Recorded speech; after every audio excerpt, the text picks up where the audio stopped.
تو اس سلسلے میں یہ لوگ قرآن پاک کو چھوڑ چکے ہیں، کیونکہ علامہ اقبال فرماتے ہیں کہ وہ زمانے میں معزز تھے مسلمان ہو کے، اور ہم خوار ہوئے تارک قرآن ہو کے۔ تو اگر ہم جس جگہ پہ قرآن پاک میں ارشاد آتا ہے کہ بنی اسرائیل پہ منا سلوہ اترتا تھا، بنی اسرائیل نے حضرت موسیٰ علیہ السلام سے کہا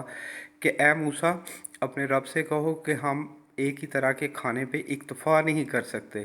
تو ہمارے لیے زمین سے گیہوں، اناج، ککڑیاں وغیرہ اگائیں تاکہ ہم خود ہی پکائیں اور خود ہی کھائیں۔ تو اس پہ اللہ تعالیٰ نے ارشاد فرمایا کہ افسوس، یہ کیسی قوم ہے جن کو ہم پستی سے اٹھا کر بلندی کی طرف لانا چاہتے ہیں، تو انہوں نے اپنے لیے پستی کو قبول کیا، سو اس دن سے ہم نے ان پر ذلت مسلط کر دی۔ تو یہ اللہ تعالیٰ ارشاد فرما رہے ہیں اس قرآنی آیات میں۔ پھر ایک جگہ پہ آتا ہے سورۃ مرسلات میں کہ کلوا وتمتعوا قلیلا انکم مجرمون، کھاؤ اور اس دنیا کا تھوڑا فائدہ حاصل کر لو، بے شک تم مجرم ہو۔ اکثر ہم یہ بات سنتے ہیں کہ جب حضرت آدم اور اماں ہوا کو جنت سے نکالا گیا تو انہوں نے گندم کے پودا کھایا، ٹھیک ہے، وہ پودا گندم کا تھا، ٹھیک ہے، لیکن آج ہم دیکھیں تو آج ہم کتنی گندم اگا رہے ہیں اور کتنی کھا رہے ہیں، ٹھیک ہے۔ ایک سائنٹیفک اصول ہے تھرمو ڈائنامکس کا، میں ایکچولی ایک ریسرچر بھی ہوں، میں نے اس پہ ریسرچ کی ہے۔ جس طریقے سے کسی بھی کوئی گاڑی ہوتی ہے اس کا ایک اسپیسیفک فیول ہوتا ہے، ٹھیک ہے، جو جس سے وہ چلتی ہے، اسی طریقے سے جو انسانی وجود ہے اس کے لیے بھی قرآن پاک میں اللہ تعالیٰ نے ایک اسپیسیفک فیول ترتیب دے رکھا ہے، ٹھیک ہے، لیکن اس کا ابھی تک انسان کو کوئی ادراک نہیں ہے۔ میرا بنیادی مقصد یہی ہے، ہم لوگ کتنے اچھے کھانے کھاتے ہیں، کتنے لذیذ کھانے کھاتے ہیں، پھل کھاتے ہیں، سبزیاں کھاتے ہیں، اور آپ اس بات پہ بھی غور کریں کہ قرآن پاک میں پھلدار درختوں کا بار بار آپ کو ذکر ملے گا کہ جنت کی نشانیوں میں پھلدار درخت ہوں گے۔ ہم نے اپنے ملک کے اندر پھلدار درختوں کو کس قدر افزائش دی ہے، ٹھیک ہے، ہم فصلیں اگاتے ہیں، زمین سے فصل اگتی ہے جو پستی کی علامت ہے، اور جو ہم پھل توڑ کے کھاتے ہیں وہ درخت سے اوپر سے توڑ کے کھاتے ہیں، اس کی تاثیر بھی بلندی کی ہوتی ہے، ٹھیک ہے۔ تو آپ نے دیکھا ہوگا کہ اکثر جب لوگ بیمار پڑ جاتے ہیں تو ان کو مختلف جوسز، فروٹ وغیرہ کا ڈاکٹر مشورہ دیتے ہیں،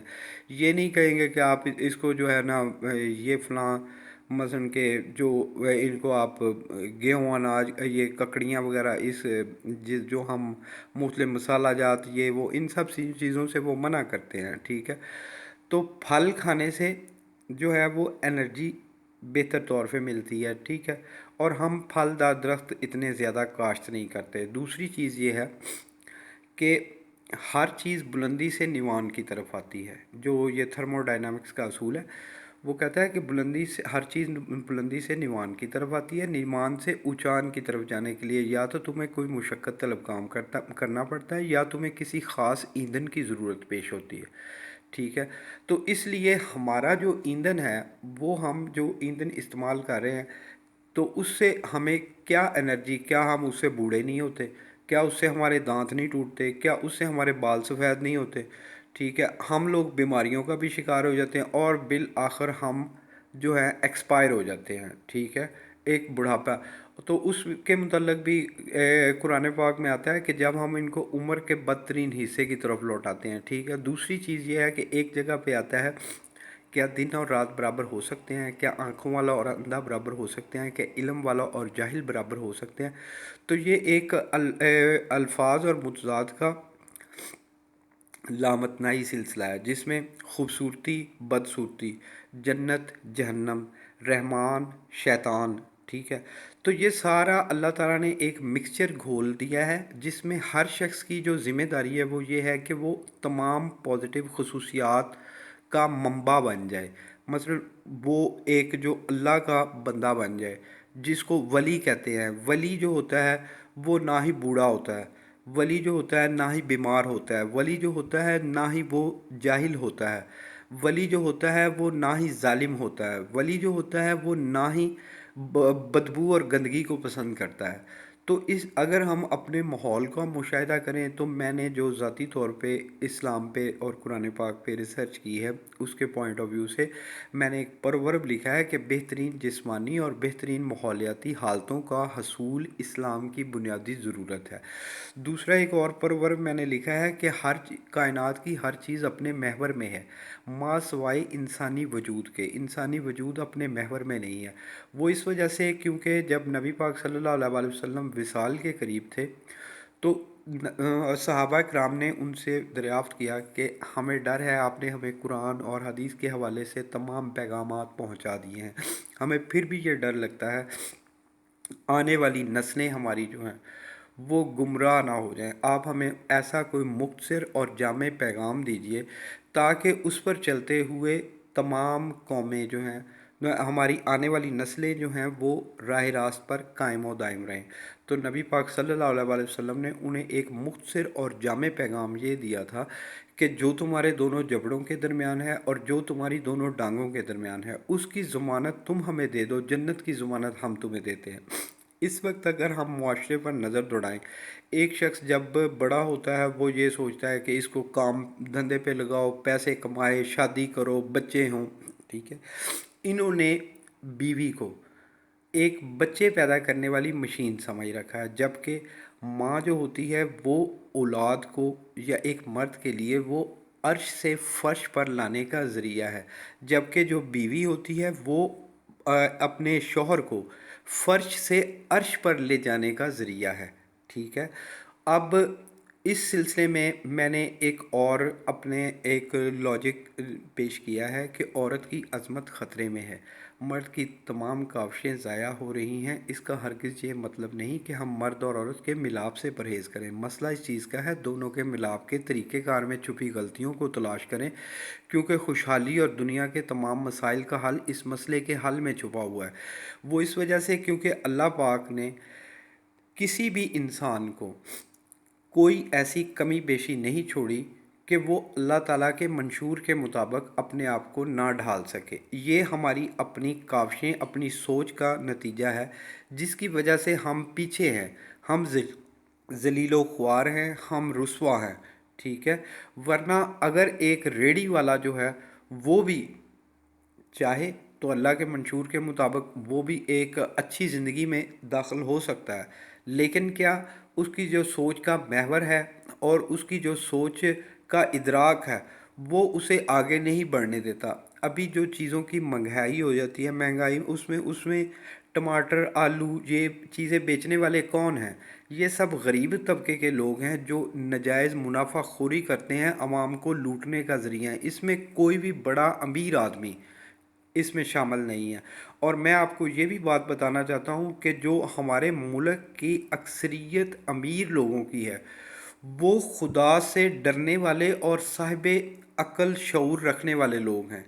جبکہ صرف اور صرف ہمارے معاشرے کی پسماندگی کا زیادہ ذریعہ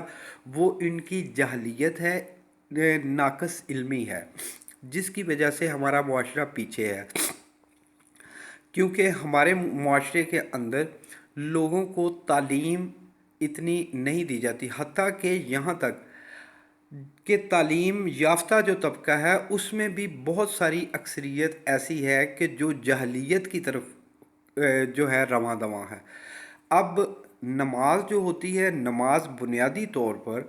جب ہم مسجد سے باہر نکل آتے ہیں تب ہماری اصل نماز شروع ہوتی ہے۔ ہم 5 وقت جب مسجد میں جاتے ہیں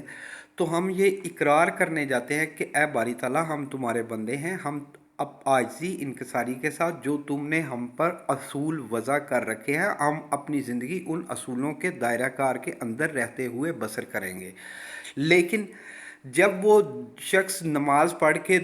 باہر آ جاتا ہے اور اپنے کاروباری زندگی میں داخل ہوتا ہے تو وہ پھر اسی انداز سے لوٹ مار اور ناجائز منافع خوری شروع کر دیتا ہے۔ اب اس میں زیادہ تر تاجر حضرات ہی شامل ہوتے ہیں جو عمرے کرتے ہیں، حجیں کرتے ہیں، زکاتیں دیتے ہیں، لیکن ان کا بنیادی مقصد صرف اور صرف خود نمائی ہوتا ہے، نہ وہ دین کی بھلائی اور اللہ تعالیٰ کے صحیح راستے کے مطابق وہ خود کو نہیں چلا رہے ہوتے، وہ صرف اور صرف ان کی خود نمائی جو ہے وہ ان کا بنیادی محور ہوتا ہے، ٹھیک ہے، جس وجہ سے یہ چیزیں جو ہیں وہ صحیح کارگر ثابت نہیں ہو رہی۔ اور اس میں آپ کو یہ بھی بتانا چاہتا ہوں کہ جو غریب طبقہ ہے، غربت اللہ تعالیٰ کی خصوصیات میں شامل میں نہیں ہے، جہلیت اللہ تعالیٰ کی خصوصیات میں شامل نہیں ہے، بیماریاں یہ اللہ تعالیٰ کی خصوصیات میں شامل نہیں ہے۔ جو اللہ کا بندہ ہوگا وہ نہ ہی جاہل ہوگا، نہ ہی غریب ہوگا، اور نہ ہی وہ بیمار ہوگا۔ تیسری چیز میں آپ کو ایک چیز اور بتا دوں، اگر آپ معاشرے پہ نظر دوڑائیں تو یہ جتنے بھی دکاندار، ان کے پیٹ باہر کو نکلے ہوتے ہیں۔ مومن کی نشانی یہ ہوتی ہے اس کا سینہ چوڑا اور پیٹ اندر کی طرف ہوتا ہے، جبکہ جو کافر ہوتا ہے اس کا سینہ تنگ اور اس کا پیٹ باہر کی طرف پھولا ہوا ہوتا ہے۔ ہمارے جتنے بھی علماء کرام ہیں ان کے متعلق علامہ اقبال کیا فرماتے ہیں کہ ملا ناموس زن مرد آزما مرد آفریں، کرتا ہے دولت کو ہر آلودگی سے پاک و صاف، ماحول کو بناتا ہے مال و دولت کا امی، اس سے بڑھ کر اور کیا فکر و عمل کا انقلاب، بادشاہوں کی نہیں اللہ کی ہے یہ زمین۔ اگر ہمارے عالم دین لوگوں کو قرآن اور دین کی صحیح اصلاح پہ لے آئیں تو میں نہیں سمجھتا کہ معاشرہ ہمارا جو ہے وہ ایک پازیٹیو اور اچھا معاشرہ ترتیب پا جائے۔ تو یہ ان کے اندر ایک بہت ہی وحشی درندے صفت جانور بیٹھے ہوئے ہیں، باتیں یہ بہت ہی میٹھی اور پیاری اور دلیلوں پر مبنی کریں گے، ان کو باتوں میں کوئی نہیں ہرا سکتا، لیکن جب عملی زندگی میں آپ ان کے کردار کو سٹڈی کریں گے تو آپ کو ان سے نفرت ہو جائے گی کہ ان کے کردار، ان کے قول و فعل میں تضاد کیسے ہیں، ٹھیک ہے۔ دوسرا یہ ہے کہ ہم نے اپنے لیے جو راستے متعین کیے ہیں وہ راستے ہمیں صحیح ڈائریکشن میں نہیں لے جا رہے۔ جہاد کی 4 قسمیں ہوتی ہیں: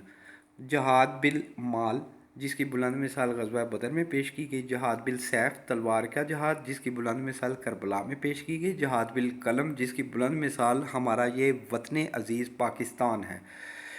اس کی بلند مثال قائم کی ڈاکٹر علامہ اقبال اور قائد اعظم محمد علی جناح نے۔ اب جو جہاد کی چوتھی قسم ہے جہاد بن نفس، جہاد بن نفس ہے کہ ذاتی خواہشات کے خلاف جنگ لڑنا، یہ اصول ابھی ادھورا ہے، اس کی بلند مثال جو قائم کرے گا تو تب جا کے مسلمان اپنے اس عروج کو دوبارہ پا سکتا ہے، ٹھیک ہے۔ علامہ اقبال کہتے ہیں کہ وہ زمانے میں معزز تھے مسلمان ہو کے اور ہم خوار ہوئے تارک قرآن ہو کے، ہم نے قرآنی تعلیمات کو چھوڑ دیا ہے۔ دوسری چیز یہ ہے کہ تعلیم کا بنیادی مقصد یہ ہے، ڈاکٹر علامہ اقبال اور قائد اعظم محمد علی جناح نے جو ایک اصول وضع کر دیا، ایمان، اتحاد اور تنظیم۔ ہمارا تعلیمی نظام اس وقت، آپ خود سے تجزیہ کریں کہ کیا بچوں کو ایمان، اتحاد اور تنظیم والے اصولوں کو پختہ کر رہا ہے؟ تعلیم کا بنیادی مقصد، قائد اعظم محمد علی جناح جو ہیں ان کو آپ کی تعلیموں سے، آپ کی ڈگریوں سے کسی قسم کا کوئی سروکار نہیں تھا۔ ان کا بنیادی منشا یہ تھا کہ آنے والی جو نسل ہے ان کو اسکول میں جانا، چاہے وہ چھوٹی جماعت سے لے کر بڑی جماعت تک، صرف یہ 3 اصول ان کے ذہن نشین پختہ ہو جائیں: ایمان، اتحاد اور تنظیم۔ باقی ان کے اندر خود سے اللہ تعالیٰ جو ہے شعوری بیداری پیدا کر دے گا۔ ہر شخص کے اندر اللہ تعالیٰ کی طرف سے ایک ایسا مانیٹرنگ نظام ہے جو خود بخود آپریٹ کرنا شروع ہو جاتا ہے، اسے خود بخود علمی چیزیں جو ہیں وہ سامنے واضح نظر آنا شروع ہو جاتی ہیں۔ صرف کیا سٹڈی ہمیں صرف یہ کرنا ہے کہ ایمان، اتحاد اور تنظیم ہمارے دل کے اندر موجود ہے۔ خرد، علامہ اقبال کہتے ہیں کہ خرد نے پڑھ بھی لیا لا الہ الا اللہ تو کیا حاصل، دل و نگاہ مسلمان نہیں تو کچھ بھی نہیں۔ آپ کی تقریر سنی ہے جب سے میری آنکھوں سے آنسو نہیں رک رہے تھے، ٹھیک ہے، کہ آپ نے ماشاءاللہ جس انداز سے جو باتیں کی ہیں کہ کاش اس میں سے چند باتیں ہی اس عوام اور لوگوں کو سمجھ میں آ جائیں تو ان لوگوں کو معاشرے میں چلنے کا، بولنے کا ڈھنگ آ جائے کہ یہ لوگ تو اس قدر بد فطرت ہو چکے ہیں کہ یہ ایک دوسرے کے ساتھ گفتگو کرتے ہوئے بھی ان کے اندر اخلاقیات نہیں برقرار رہتی، ٹھیک ہے؟ تو یہ لین دین کے معاملات جو ہیں یہ تو بہت دور کی بات ہے، یہ تو حق کھاتے ہیں لوگوں کے، قبضے کرتے ہیں، ٹھیک ہے؟ اور یہ دوسرے لوگوں کو تکلیف پہنچا کے خوشی محسوس کرتے ہیں۔ تو یہ ایک اسلامی جمہوریہ پاکستان کا درجہ امتیاز نہیں ہے۔ تو پاکستان کو قائد اعظم محمد علی جناح علامہ اقبال نے بنایا تھا اسلام کی سربلندی کے لیے، یہ اسلام کا قلعہ ہے، اور یہ تو صرف اللہ تعالیٰ کے ولیوں کی اور اللہ تعالیٰ کے منشور کی بدولت یہ ملک قائم و دائم ہے، ورنہ اگر ان لوگوں اور اس عوام کی شعوری سوچ کے مطابق ہوتا تو یہ تو کب کا مٹ چکا ہوتا۔ لیکن یہ ہے کہ اس کی حفاظت اللہ تعالیٰ کے ذمہ ہے، ٹھیک ہے؟ تو اس وجہ سے یہ ملک قائم دائم رہے گا اور اس کی سرحدیں پوری دنیا میں پھیلیں گی، لیکن اس کے لیے ہمیں کچھ عرصہ انتظار کرنا پڑے گا۔ اللہ تعالیٰ سے مدد کی اپیل ہے کہ اللہ تعالیٰ اپنی خاص مدد کے ذریعے اس ملک کو اور پھلنے پھولنے کا موقع فراہم کرے، اور اس کے حکمرانوں کو بھی اتنی استطاعت دے کہ وہ اس ملک کو ایک اچھی روش پر چلا سکیں، اور جو تقاضے اسلام پیش کرتا ہے اس کے مطابق، اور جو ریاست مدینہ کے صحیح اصول ہیں ان کے مطابق یہ ہمارا ملک چل سکے۔ تو انہی الفاظ کے ساتھ میں آپ سے اجازت چاہتا ہوں۔ اللہ پاک آپ کو ڈھیروں خوشیاں دے، آپ کو اللہ تعالیٰ لمبی عمر دے، اللہ تعالیٰ آپ کی کاوشوں کو قبول فرمائے۔ بہت شکریہ، اللہ حافظ۔